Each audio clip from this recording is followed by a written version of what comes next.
let me go now into the immune system, because that is where we are ending up anyhow today with the spike persistence. So I think this should be known by now that there is direct infection of T lymphocytes by SARS-CoV-2 virus, clearly be visible under the electron microscope.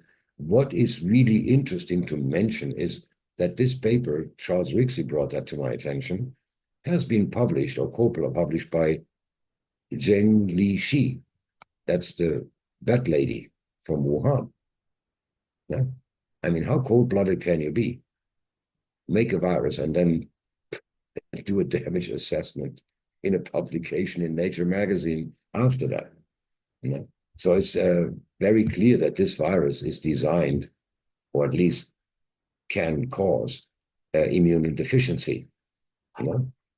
So that leaves us with the next question: where is the famous herd immunity that we were promised years ago?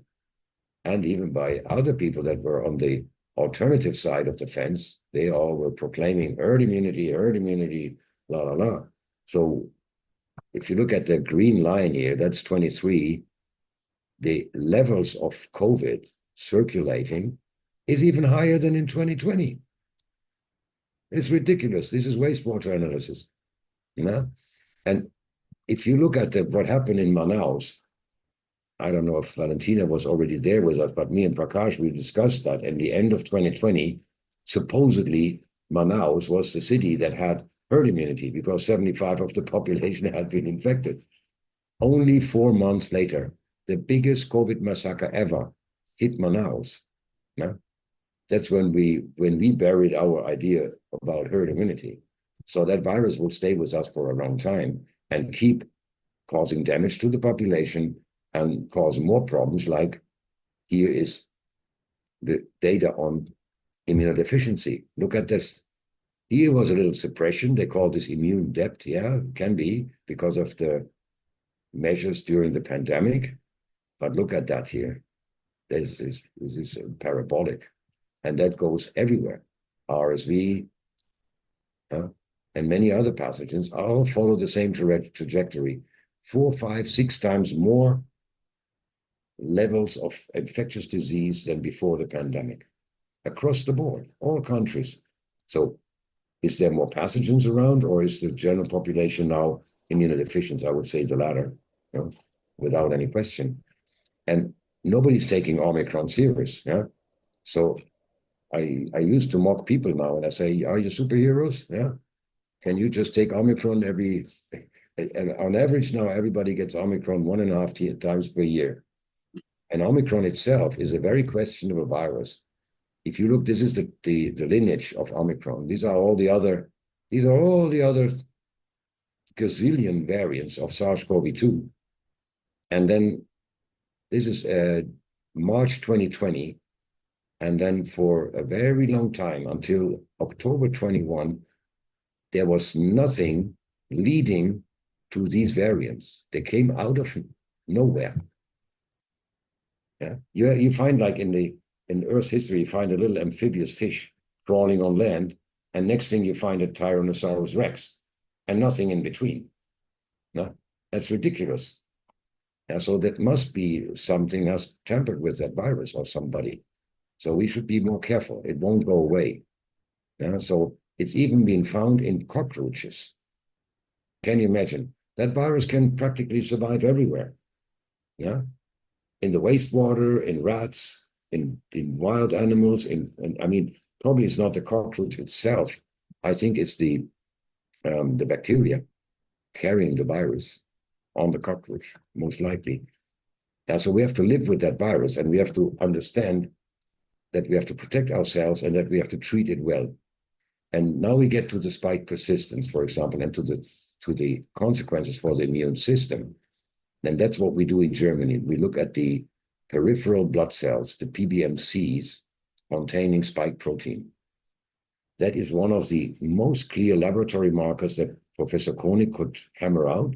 She said, that's how I can really see that not only does that patient have spike persistence, but also all the other immune parameter, Th1, Th2, and others are all more off in these patients. Yeah. So what are the PBMCs? I think that, I don't know if all the listeners are familiar with that. It's the lymphoid cells, B cells, natural killer, and T cells. Plus you have the myeloid cells and monocytes, macrophages, and the dendritic cells. Most concerned I'm about those and those. Yeah.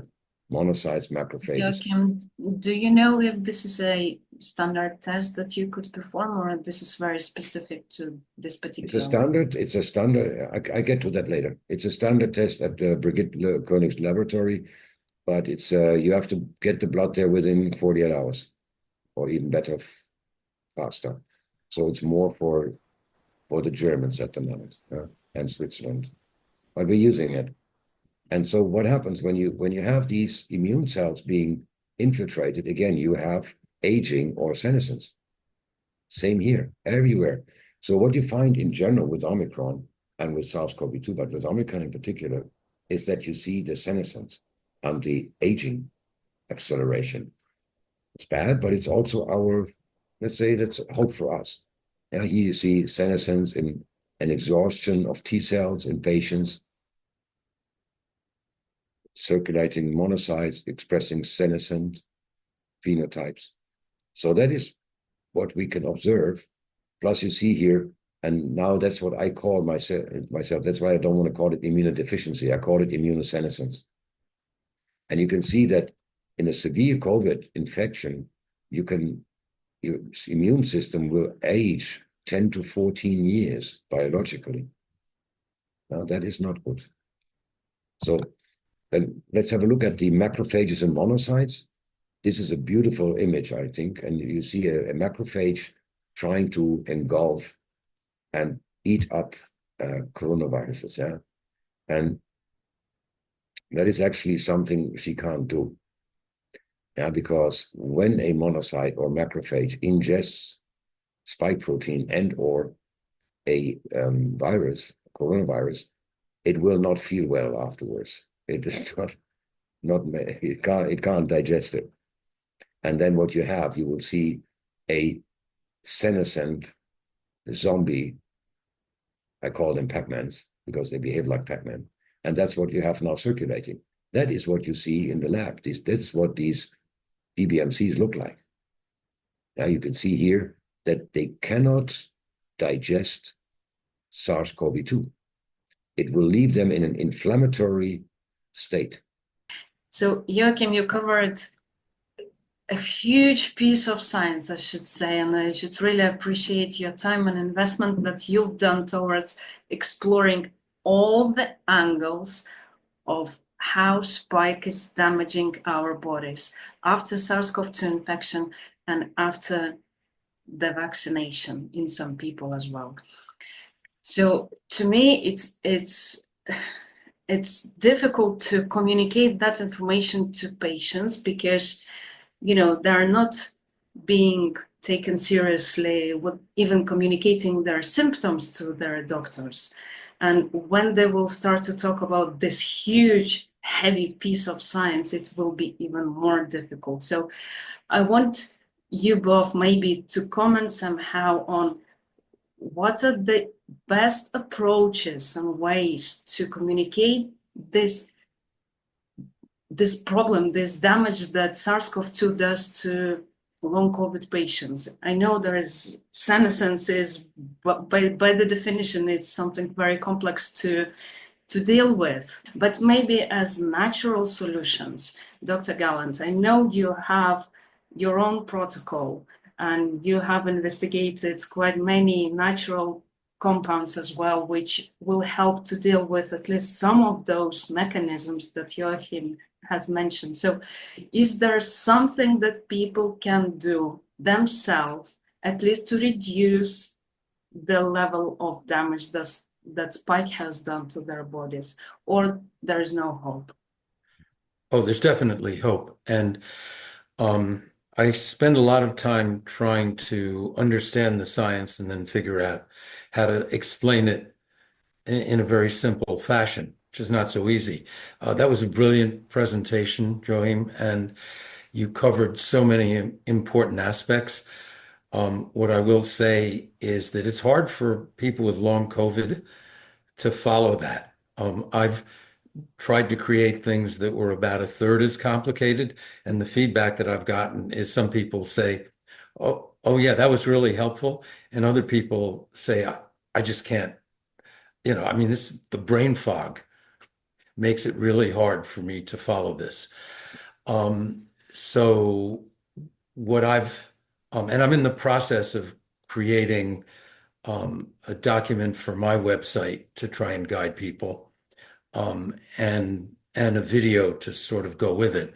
And what I focused on there are three aspects that I think that are actionable for people on their own without necessarily understanding the details or having a lot of support from a physician, because it's hard to find that kind of support. The one is recognizing the impact of inflammation and the deficit of ACE2 that occurs, which is readily, I would say, readily dealt with natural products. The second is restoring mitochondrial function. And I do think that the mitochondria, the more time I spend with long COVID patients, the more I recognize the importance of the mitochondrial damage that occurs. Much of that is due to the spike protein, but there are other factors as well. So I usually will start with that and then go on, and sometimes I'll do this part first, is to deal with viral persistence. Yeah. Just the simple way is to say, okay, you had this virus, you got over the acute infection. That doesn't mean the virus is out of your body. There may be live virus, there may be viral remnants. The spike protein is particularly toxic. There are other components of the virus that may be present. We have ample evidence for the persistence of spike protein in people after COVID-19. Let's focus on getting rid of the spike protein using ways that also help mitochondria, help to restore ACE2 activity, and help to restore damaged blood vessels, because that's the other component. And so that's where I start with people. Medicinals 9 happens to be something that I frequently recommend, not only to my patients, but in general, and I get feedback from people I've never seen, saying, this was really helpful to me. Most recently, a patient who'd been waiting to see me for about 6 or 9 months sent me a note saying, I don't need to see you anymore. I've been using, so I'm going to cancel that appointment. I've been using Medicinals 9 for several months. And I love to hear that. There are way, way too many people for me to even communicate with around this. Thanks, Leo. Thank you, Dr. Gallant. And Joachim, could you somehow compress the idea of detoxing spike from the body? So what is the needed breathing mechanisms that should be considered when applying solutions? That will take too long, but I can show you just the results. Wait. Yes, please. Okay, very quickly, maybe I can just show you what is the baseline. Now, so we talked about the senescence. That means cells that were transfected with the nanoparticles and or spike protein are, for me, I call that an irreversibly senescent state. Yeah? And that means, so when you look at the landscape after COVID, you have senescent bystander cells, I call them, and senescent cells that contain spike, including syncytia cell conglomerates. Yeah? We haven't talked about that yet here. So when the spike protein comes in contact with several cells, it can fuse them together and cause a syncytia formation, which is a cell conglomerate of dysfunctional cells, and you can't save those anymore. So these cells containing spike and or are in syncytia, you have to take them out. They have to be brought into apoptosis. But the cells that are near, wait, I show you this here, don't get frightened, it looks complicated. So everything you see on your left is the transfection process of the vaccine, and these are irreversible senescent cells. But they can, through cytokines and exosomes, they're like a foul apple in the shelf. One senescent cell will cause senescence in many cells around them through their cytokine release. And will leave you with cells that we might be able to save. So it's not enough to say, give me some Senolytics, I take the big sledgehammer and I kill all the cells where is spike inside, and then everything is hunky-dory. You will do too much collateral damage. So you have to go in and that will be a lecture just by itself.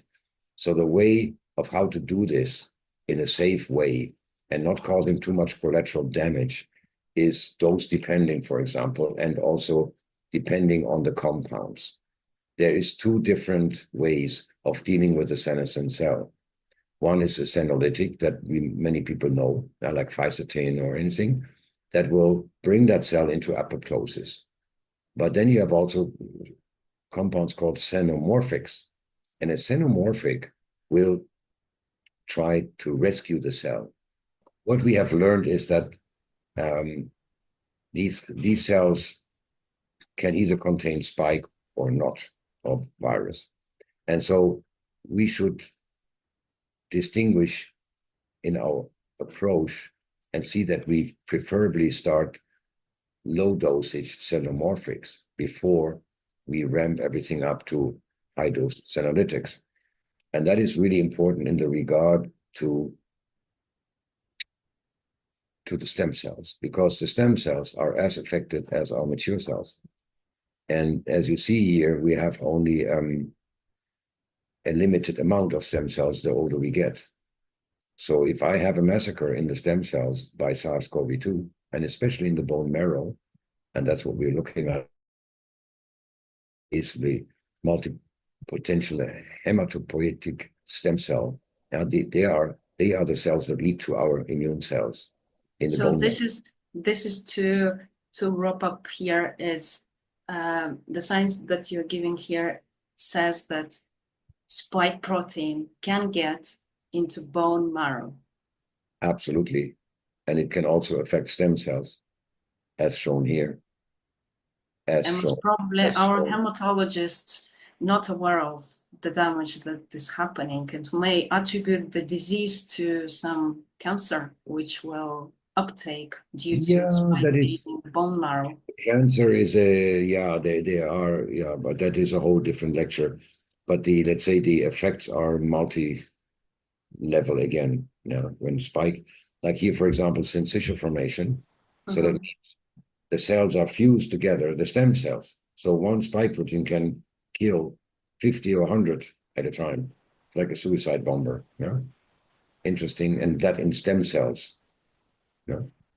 So we have to see that we protect the stem cells with certain compounds that are known to bring them back out of the senescence, reversal of senescence. Here we have bone cells being taken out of senescence by epigallocatechin and regrow the bone tissue here. That is all really interesting. And once you are through with that few weeks, then you can start with the senolytics. And these cells here contain either spike protein, envelope, nuclear capsid protein. And when they get touched by any senolytic, they're selectively killed. And the senolytic reduces the cells that contain spike and not the healthy cells. These are healthy cells here, not containing spike. They remain untouched. And so that's a beautiful way to go. And the syncytia are the same. Syncytia is when these cells bake together, like form a conglomerate. And I compare that to a fried egg. Because that is also dysfunctional protein. And no little chicken will hatch from these eggs anymore. So you can just throw them away. And that seems to work as well. You see here, the syncytia are being selectively killed by senolytics. You have to use the right ones for the right cell type, etc., etc. The dosage, the duration, the intervals, bioavailability, etc. It's a long story. But when you now open up these cells, imagine you go here and you break up these cells and they contain spike or virus, what will happen? There will be more symptoms in the patient, more Will inflammation be again. released. And so you run the danger that now that spike protein coming out of the damaged cells Yes, will go to the healthy cell and do the whole thing again. yes, yes. So what do you need? You need You binders. to bind, yes. Huh? So what are the best binders? Asparagine, rutin, epigallocatechin gallate, licorice, quercetin. Recognize these compounds? Absolutely.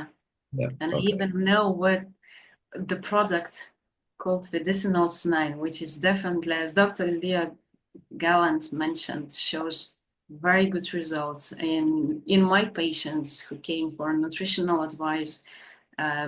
Medicinals greatly reduce oxidative stress.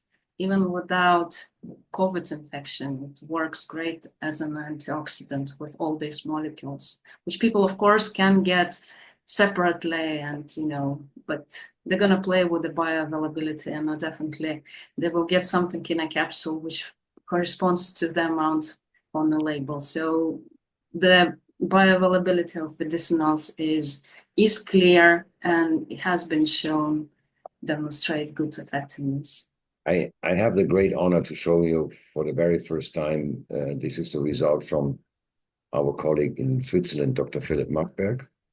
And he had a patient that after 2 years after COVID infection, not vaccination, had an extraordinary high amount of spike protein in the PBMCs, in the immune cells.